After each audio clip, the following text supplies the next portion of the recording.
السلام عليكم ورحمة الله تعالى وبركاته.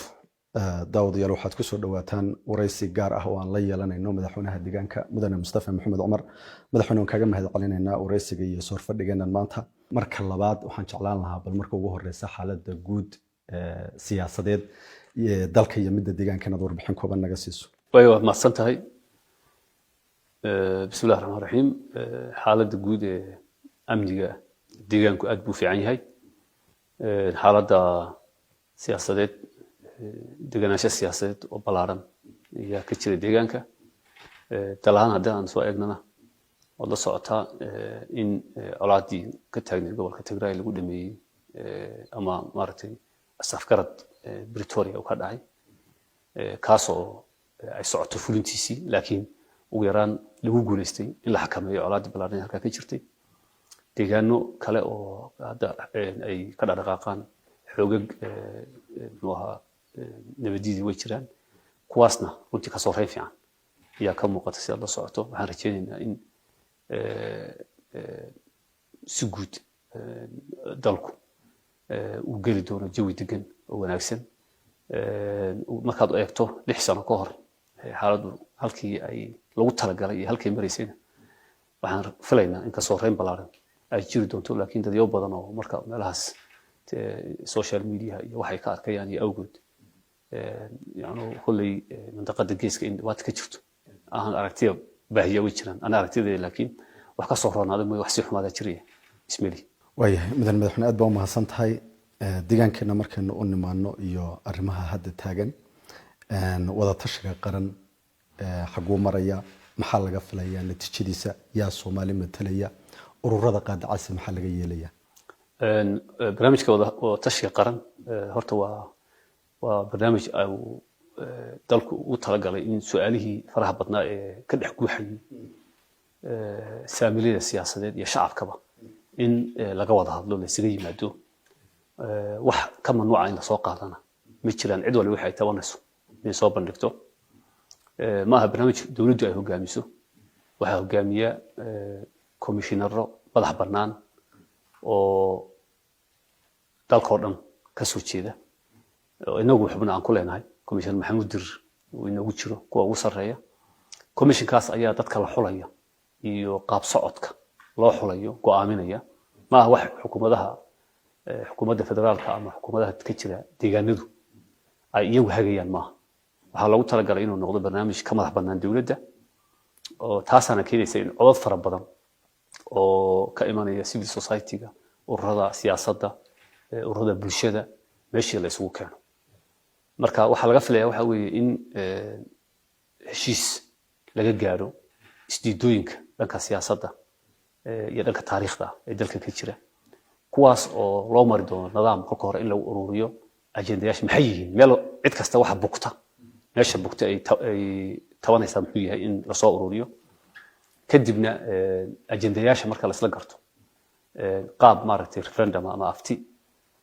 laga qaadayo dadka la weydiinayo qodobadaas maxaad ka qabtaan afti marka la leeyahay ma aha afti wadanka ku kala go'ayo yaa go'ay la weydiinayo waa afti la weydiinayo calanka maxaad ka qabtaan dhowrka option baa yaala dhowrkaas doorashooyin baa yaala maxaad ka qabtaan luqadda dalka sidaad u aragtaan inay noqoto qaabka siyaasadda maamul ee dalku u yaalo federalismka sidaad maxaad u aragtaan qaabka doorashooyin sidaad u aragtaan arrimo noocaas oo waaweyn in la soo bandhigo yaa maaragtay qorshu yahay xukuumadda deegaanka iyo xisbiga talada hay ahaan afkaarahaas saamilada ka doodaysa mid kamid ah ayaan anagu nahay laakiin commissionkaas ayaa ururinaya ra'yiga marka dambana go'aanka shacabka loo bandhigayo shacabka codka uu waxyaalaha aqlabiyadda uu siiyo baa socon doona hadii aan marka arrimaha ku saabsan yaa inaga ina matala waxa ina matala dadka commissionku processka uu maray lagu soo xulay heer deegaan waxa la inaga xulay 70 xubnood inaad arkaysiin mooyee 70 xubnood dad fara badan oo xisbiga talada haya deegaanka maanta aan la aragtay ahayn baa ku jira oo idinku arkaysiin siyaasiyiin hore ku jira culamo diin baa ku jira madax dhaqameed baa ku jira jaamacadaha ku jira marka 70 xubnood oo heer deegaana deegaanka Soomaaliya laga xulay deegaanada kale 70 ka baa la siiyay sida loo kala maaragtay badan yahay tirada shacabka looma kala qaadan degmooyinkana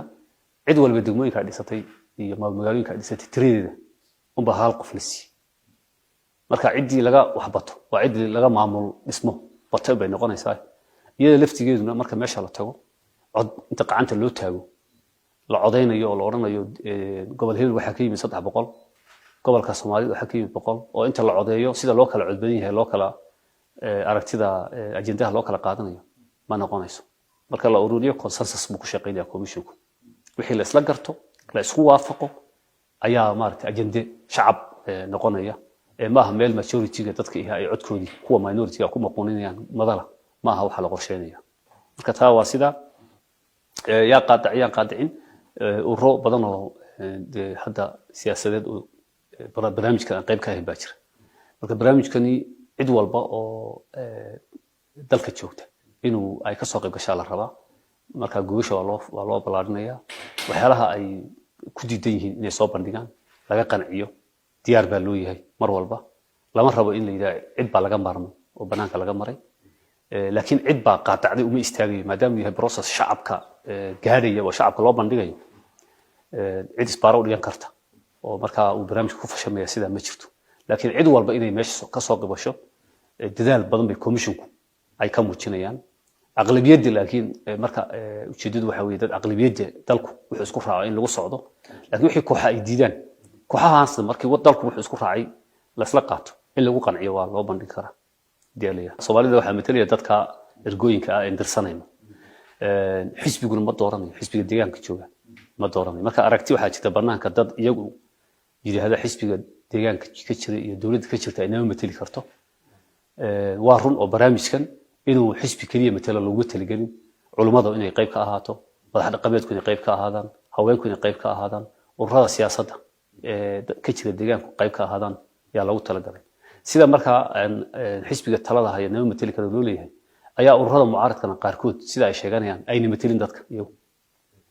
marka waad maqlaysaa maalmahan garab ka mid oo nalaf oo laha anaga metela shacabka 30 sano ilaa anaga metelo ashqaas qoban ay ku hadlayeen ma metelaan qabiil kuma metelaan urna urur bay ka yihiin qabiilla meelaha ay sheeganayaan magaca ay u sheeganayaan meelo badan oo ahayn baa jira sida daraadeed cid gaar iyadu monopoly ugu haysata oo dadka anaga metela oranaysa ma jirto cidda dadka metesha dawlad ahaan hadda ku metesha waa cidda muxuu ahay processkii doorashooyinka sharciyada ku heshay ee deegaanka maamusha weey laakiin barnaamijkan wada hadal wada ka shaqeyn urur gaar ah oo wax laga weydiinaya ma jiro shacabka ayaa loo bandhigi doonaa meel walba hooyada joogta iyo aabaha jooga iyo dhalinyarta joogta inay ka codeeyaan aragtidooda ka dhiibtaan ayaa qaab loo diyaarin doonaa cid iyadu isa siisay meel lagu doortay aan jirin baysay hada waxa laga yaabaa inay yiraahdaan cid nimanka talada hayaa doortay doorashooyinka inay sulugaan baa laga yaabaa laakiin taa waxa u dhiganta iyaduna iyagan sheeganaya eele cid hebel lama matalo iyagana cid doortay ma jirto isxilqaan bay ummadan maartay matala u leeyihiin isxilqaan bay ku leeyihiin xaqiiqada dhabta ee dhulka jirta kama turjumayso marka taa Soomaaliya waxa matali doona ergooyinkii ay commission ku xusheen yaa matali doona ururada siyaasadda ka jira deegaankuna golaha way fadhiyayaan xisbiga talada hayaan uu fadhiyay halkan baa afkaarta lagu bisleyn doona hadii aan yahay waayahay aad baa maasanta mudane madaxweyne isla su'aashaas horey ma jirtaa ama isbedelka ka hor baa noqotay wada tashi qaran oo bulsho inta la eg iyagii fikir la weydiinayo wada tashi qaran oo saasoo kale horey loo sameeyo horey ma u dhacday faa'iideyse muxuu hadda dalka ku soo kordhin doonaa baa isleedahay barnaamijkan wada tashiga qaran waa arrin loo baahan yahay in laga hadlo runtii wada tashino aan hore uma dhicin deegaankeena haddaan soo qaadano goorma yaa ahayd xilliga inta dadka ajende la soo dhaxdhigay la yiri soo qortay waxaad ka tabanaysaa hadda saamilada siyaasadda ee deegaanka iyo ururada aqoon-yahanka iyo culimo-diinku waxay isla diyaariyeen ajende Soomaali ajende leeyda Soomaali ajendaga ay diyaariyeen waxa ku qoran wax walba ku qoran wad ogtii waxa laga doodayo nidaamka federalismka nooca la rabo qaar ba ilaa confederation ka hadlaya qaar ba federalism ka hadlaya qaar ba qodobada aftahan laga qaadano soo dhigaya aragti noocaas oo shacabku si xora isagoo ka baqaynin in la gees garaaco ama isagoo la soo abaabulin oo shirka lagu oran wax aan baad kaga hadli kartaan ay kaga doodeen taariikhdeena ma dhicin qolka waa horumar aad u wanaagsan ومرحلة تاريخي أو رنتي إلا بوجادي أو باهن ومال حقوقهنا كلنا عن كسي أتكيسان كرو وهذه من نماذج هجامينيات أي شرتو شعبك إيو دولود اسكو درينهين waxa isla qaataan inay meel marsan karaan muujinaysa marka runtii anagu maalmahan arimihii jiray ee laga doodayay in dhanka fiican laga eego in dadku ay ka hadlayaan xuquuqdoodii inay leeyihiin arinta lagu madari karo taa waa in lagu daraa taa ma yeelayno taa sida ma xitaa dooda miiska aan oolinba oo propaganda aba jawaab ha u ahaato wixii dhacay laakiin in propaganda khaldan laga jawaabi karo oo waxaas aan ugu soo socdo oo khalad la oran karo oo la hadli karo وابسلانشو يحريد يوناق أنقادني أو بهن إلا بوجاديو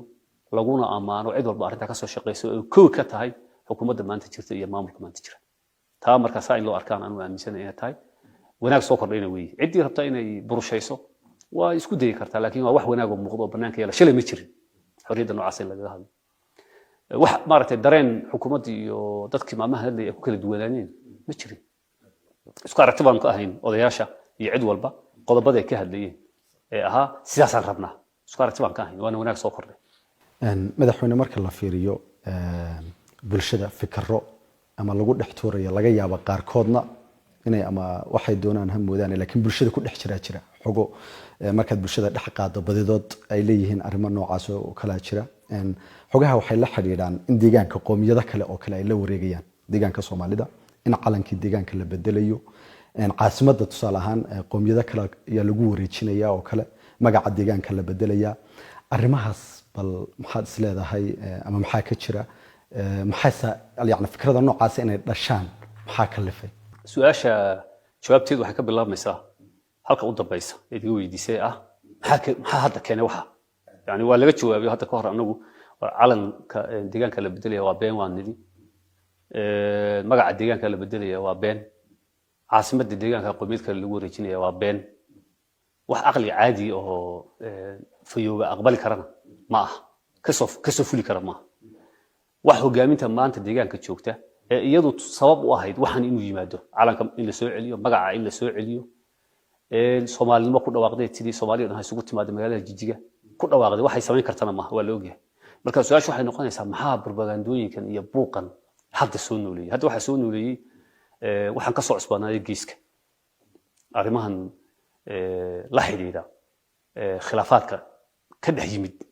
dalkeena iyo dalal jaarka ayaa soo xoogay marka waxa socda barnaamij la rabo in siyaasadaha laga biyadiiday geeska ka jira xudunta ay ka qaraxda ay deegaanka Soomaaliyeed noqoto oo deegaanka Soomaalidu uu ka falceliyo arimaha ودجال كبل وضان دديو بدنو Somali nationalist isku tilmaama oo bar tilmaameed ka dhiganaya inay dadka deegaanka jooga maanta ay kiciyaan oo ay yiraahdaan arrimahaas soo socday ka hortaga ayaa jira Soomaalinimada laftigeeda laga hadlayo Soomaalinimo iyo siyaasad ahaan sida loo kala maamulka lagu kala jira waa inay cadaata anagu Soomaali baan nahay waxaan waleynayaa cid Soomaalinimo naga sheegan karta inay jirto geeska inay ku nooshaa ma qabo haday dhaqan noqoto haday luqad noqoto haday taariikh Soomaalinimo iyo halgankeed noqoto midnaba cid naga sheegan karta ma jirto waana la ogyahay laakiin maanta waxaan u aragnay dantanadii iyo maslaxadanadii dalka Itoobiya ee ka tirsannahay inaan horumar dhaqaale iyo horumar siyaasadeed iyo horumar amni ka samayno iyo shacabkana aqlabiyadiisu aaminsan yahay durbaanka marka la garaaciyo een ka ahayn ka kacay leeyahay cid ka kacayna waa cid markii aan ka kacnay aan lagu taageerin bal haday noqoto nabad tilmaameysatay anagu aanay meeyno shacab Soomaaliyeed oo inuu arintaas sameeyay maamulaha sameeyay waa noo kala soocan yihiin maamuladii xumaanta dadkan ay ku sameeyay iyo shacabkii Soomaaliyeed balaarna ilaa iyo maanta noo arka dad walaalahood anaguna aan u aragno way noo kala duwan noo kala soocan yihiin mas'uuliyiintii waxaan uga ku hadlayay u raaci mayno oo oran mayno maamul baan ugu sameeyay laakiin waxa xaqiiqa shacabka deegaankani inuu go'aansaday inuu wax la qabsado dadweynaha Itoobiya tartanka ka dhaxeeya deegaanada dalkana inuu qayb ka noqdo go'aansaday barnaamijka noocaas nagama anfacayso maanta in la isku dawafuro siyaasadihii geeska dalalka ku jira ay ku jiraan Kenya Soomaalida degan waa Kenya Soomaali Soomaaliya way ku baraareen wasiiray ka yihiin nolol bay ku haystaan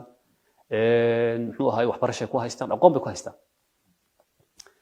annaguna inaanu dalkan ka tirsannahay rool noocaas ka ciyaarno ayaanu haynaa wadadeedii haynaa marka cidda rabta inay arrintan naga kala tuurto ee rabta in halkani ay noqoto xarun siyaasado kale isku hardimaan annaga nagama fushan karto deegaanahan haddaan arrintaa aadan noo fulinaynin soomaali matiid haddii la yidhaahna annagu soomaali baanu nahay soomaali waxaanu nahay asala hiddihii baanu ku nahay dhaqankii baanu ku nahay siyaasaddii baanu ku nahay waxaanu u halgamaynaa maanta aynu ilaalinaynaa waa luqadii af soomaaliga waa dhaqankii soomaalida dhaqanka aan soomaalida ee noocaas ahayd siyaasad hebilaayo haddaad ila fulin weydo ma tiida hadday noqoto arrintaas arrin aan dhegaysanayno ma noqonayso dadyowga markaa raba inay yajadayaal noocaasi u adeegaan waxaan dadkan ka soo goyn shalay tole ururadii dagaalamayay ee xabadda deegaan ka ridayay waxay ka dagaalamayeen dulmi u ahaa soomaali gabdhaha nagaa lagu sanayey wiilasha nagaa la xansuuqayey dhulka nagaa la boobayey dil baa nagu hayay soomaali maamuladii ka jiray dalka Itoobiya soo maray saa daraaddeed sababtaan u leenahay xaq bay ahayd in lala dagaalamo oo la iska celiyo waxay ahayd maadaama dhibsaas anaga nagu dhacaysay maanta dhibaato noocaas ma haysato waayo dadka la dilaya Soomaaliyeed deegaanka Soomaaliya ku nool maanta waayo dadka tacdiyada lagu haya waa kee dhulka la boobaya ee deegaanka Soomaaliya ka tirsan marka propaganda laga tago hal ayu waxaas masiibooyinka sharciina soo maray maxaa maanta la inagu yeedhaya leeyahay ku dhacaya hadday tahay mustaqbalkeeda ku iman doonaano way isku soo socotaa raganimadii shalay ba waxaan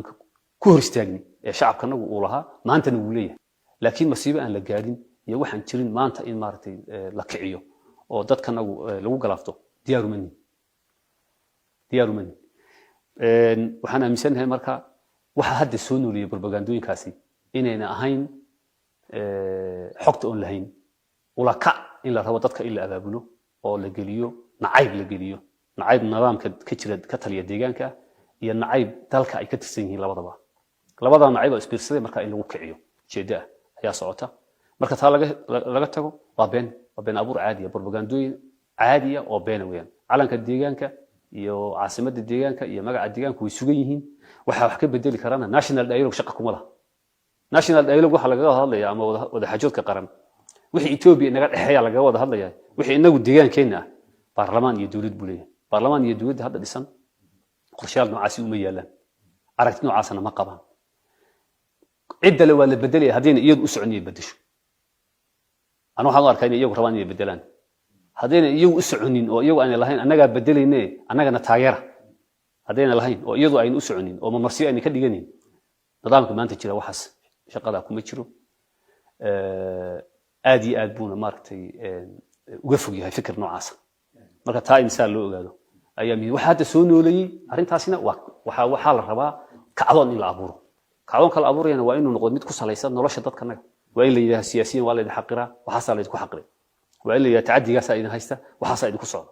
waa in la yiraahdo dhulkaas la idinka qaatay halkaas ku yaala waa in ay caddahay waa in maamul iyo shacab iyo odayaal cid walba aan isla aragno isla taaban haddii wax noocaas meeshii miiska yaalaana halgan qori waxa ka horeeya halgan qalin baa ka horeeya halgan siyaasadeed baa ka horeeya halgan muxuu ahaa fara badan oo noo bannaan oo siyaasadeed oo dalka aan khayraadkanaga iyo noloshanaga iyo wixii naga khaldan ku xasilisan karno ayaa jirna maanta adduunku sidii hore ma marka arrintaasi runtii arrin dadka aan rabo inay ka waantoogaan kana fijina way ka fijigan yihiin ilaa hadda saameyn ma keenin waxaas 6 sanadood baa waxa la akhriyay dhiilooyin aan jirin balaayo aan jirin la akhriyay laakiin wax ma dhicin waxay u dhici laayihiin maadaama waxaas wax xaqiiqo ku salaysan uu ahayn maalmo kadibna la ogaanayo inuu been yahay cidda wada laakiin kolba wax cusub ay soo alifto kama caajisayso shacabku laakiin taxadar ka sameeyo hadii wixii shalay la sheegay been noqdeen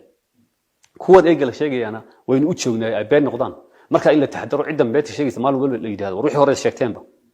aw beentii hore in la timirtii hore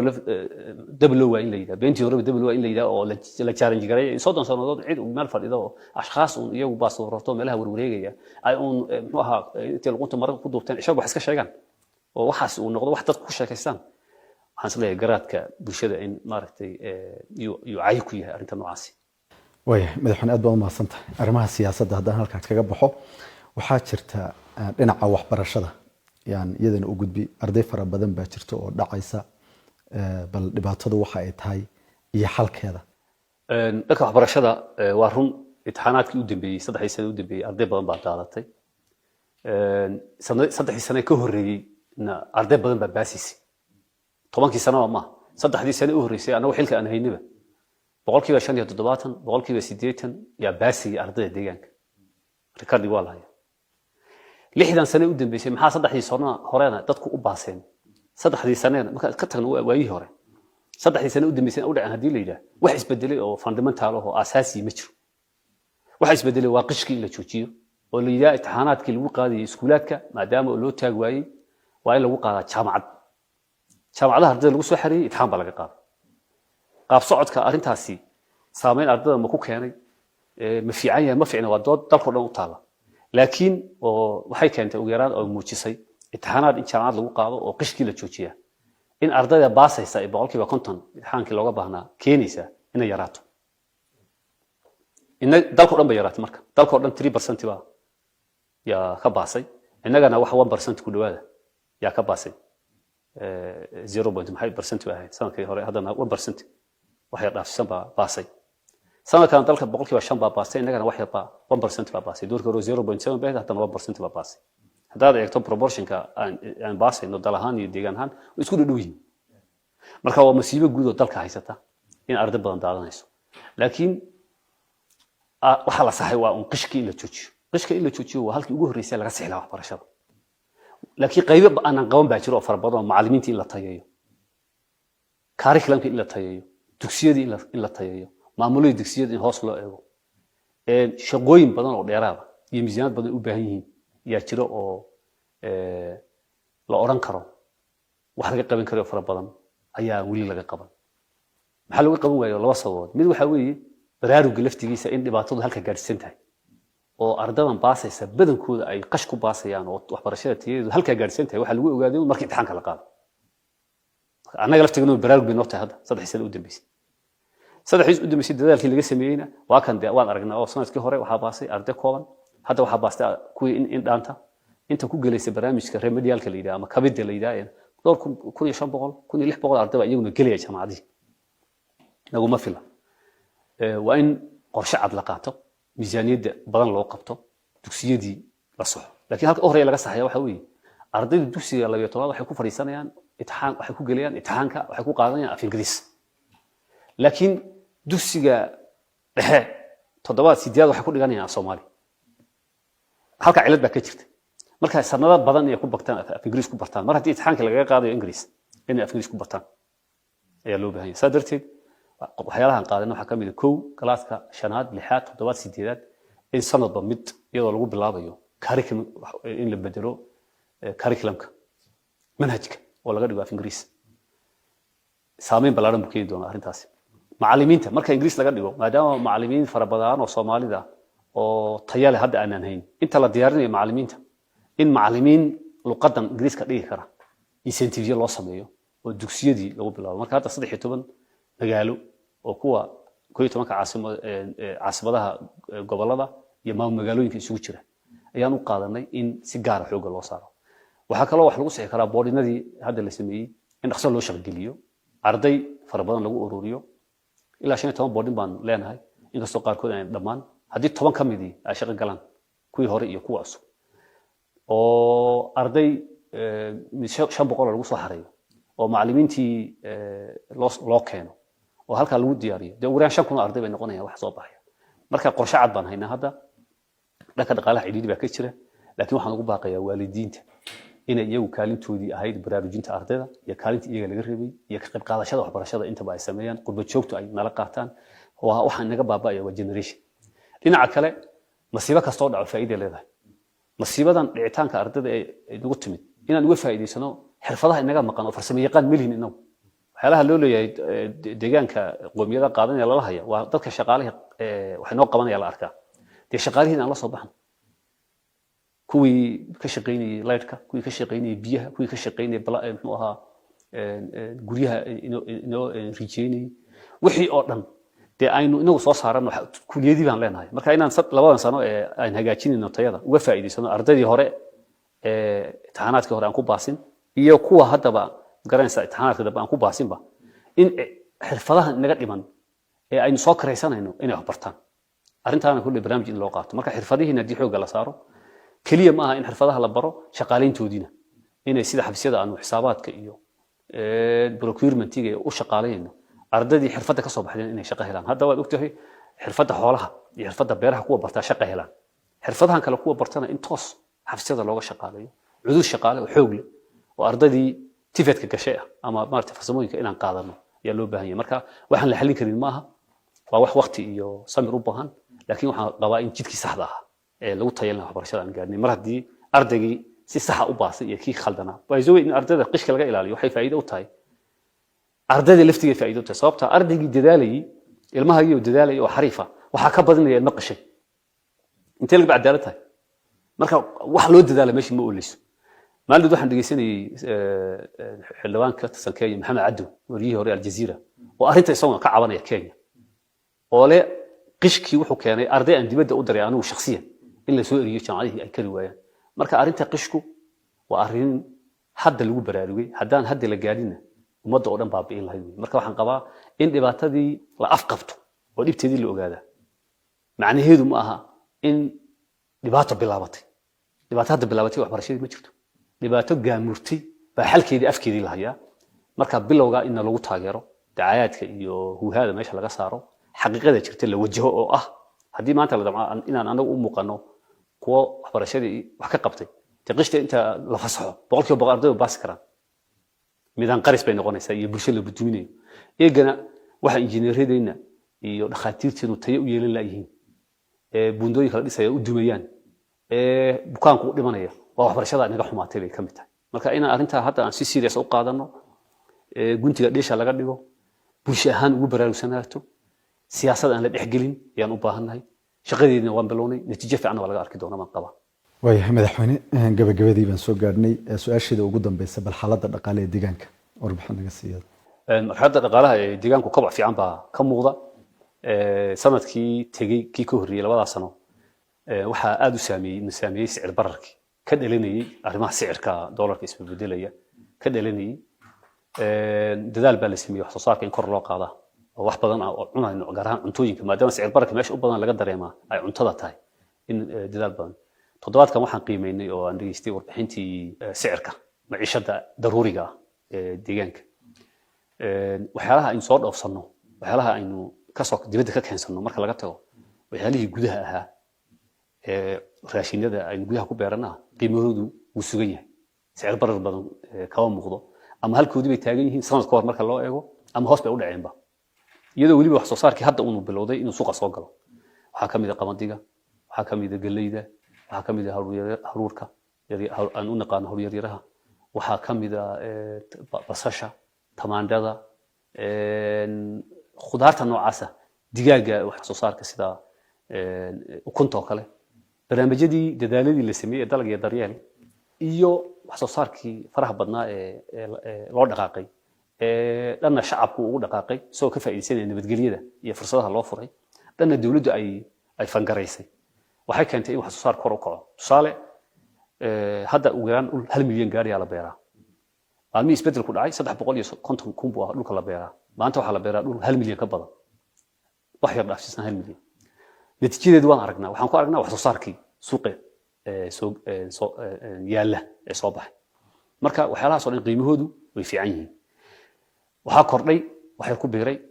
boqolkiiba 15 wax u dhigma qiimaha maciishada aan dibadda ka keenno sonkorta saliidda u badan bariiska baastada waxyaalaha marka maciishadaasna waxaa ku kordhay wax yar laakiin taana waxaan dawladda ay qaadatay go'aankan hadda la qaatay mushaar kordhinta gaar ahaan shaqaalaha dawladda kala inkastoo cid kasta ay mushaar qaadan kabitaan fiican baa loo sameeyaa shaqaalihii hoose oo waad ogtahay in ilaa boqolkiiba 300% la yidhaahdo lagu daro qofkii 1500 qaadanayay 4600 buu qaadanaya waxaan aaminsanahay qabow badan ay xagga keen doonto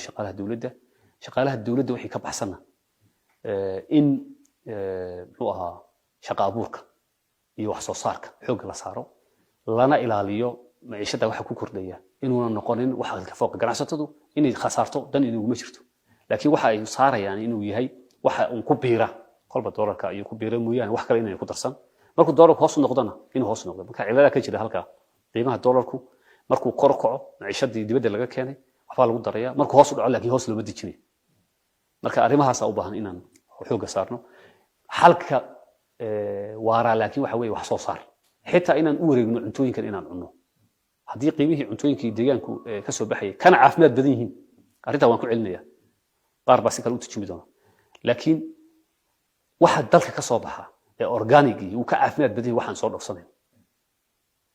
marka waxa dalka ka soo baxa inaynu cuntooyinka samaysano barnaamijkan bariiska hadda la bilaabay in la sii ballaariyo cilado badan baa ka jira xagga bariiska oo wuxuu u baahan yahay processing badan buu u baahan yahay marka la soo saaro sida maaha gelin intaad goosato kolkaa cunaysa maaha wuxuu u baahan yahay in la dhilo wuxuu u baahan yahay qalabkeedina qaar baan keenay inaan kaga baxno caafimaad ahaan iyo dhaqaale ahaanba inay noo fiican tahay wax dal ka soo baxay inaan cunno marka uma baahna kaliya dhaqaalaha iyo doolarka waxa in la eege dhaqanka uu isbedelo dadkeenu inay aaminaan cuntooyinka dalka ka soo baxaya inay ka qiimo badan yihiin